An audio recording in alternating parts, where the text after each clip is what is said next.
Amid rising tensions in West Asia, India is stepping up efforts to secure its energy lifelines. The government says it is in constant touch with key countries to ensure safe passage for its shipments. In his weekly media briefing, MEA spokesperson Randhir Jaiswal said India is actively coordinating with all concerned nations to ensure uninterrupted transit as energy security remains a top priority.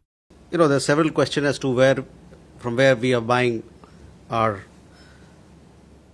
energy requirements. On that, you are well aware of a broad approach to sourcing our energy needs. It is based on our imperative to secure the needs of our people, 1.4 billion people. 2, what are the dynamics in the market? And 3, what is the global situation all? So these 3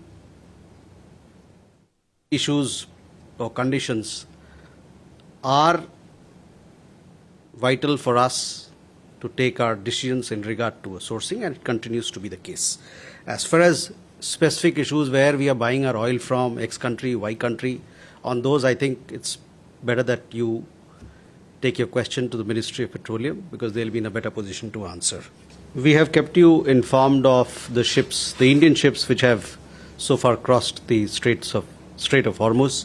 We've had 4 ships. They were laden with LPG. They have arrived in India. They safely crossed the Strait of Hormuz few days back.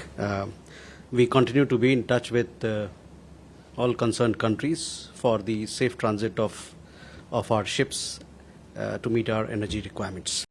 On the diplomatic front, External Affairs Minister S. Jaishankar held multiple bilateral meetings on the sidelines of the G7 foreign ministers' meet in France. Our External Affairs Minister is in Paris for G7 foreign ministers' meeting. On the sidelines, he's already had meetings with several foreign ministers, his counterparts, including France, Germany, South Korea, Japan, Brazil. Even as we speak, these engagements continue there because today is also a working day. He spoke at 2 sessions. One was on global governance, where he talked about the imperative of Security Council reforms, also the question of streamlining peacekeeping operations and strengthening humanitarian supply chains. He also apprised the gathering of India's concerns, of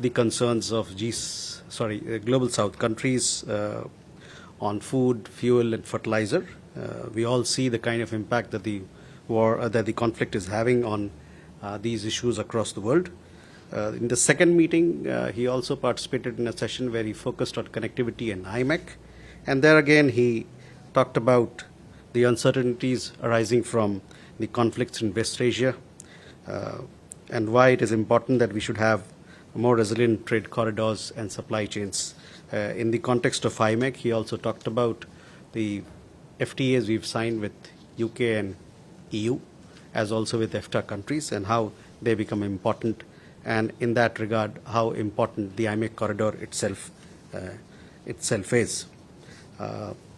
Now, on the question of which country, India is an outreach country which was invited by the host to participate in the G7 meeting. It is for the host to decide whom they want to know, whom they want to call for those meetings. I guess there's some reports on that, so I would refer you to look at them. As far as G20 is concerned, this time the United States is the chair of G20, and we look forward to participating in G20 summit, which will happen later this year, involving all G20 countries.